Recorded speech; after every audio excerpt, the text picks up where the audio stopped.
11,000 pesos per month, no down payment, pre-selling condo in Shaw, Mandaluyong. Tara, check natin. So this is the Paddington Place. It consists of 4 towers, a newly condo project in Mandaluyong City.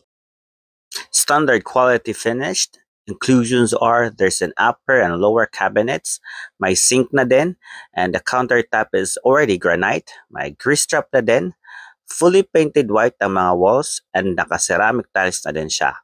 May smoke detector and fire sprinkler installed, complete bathroom fixtures, and may provision for aircon, fridge, and washing machine.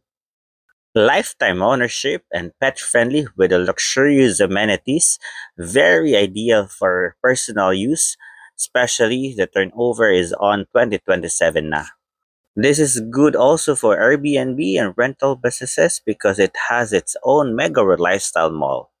Surrounded din siya ng mga multinational offices and malls like Shangri-La, Mega Mall, and the Podium, 2 to 3 minutes walk from MRT Shaw.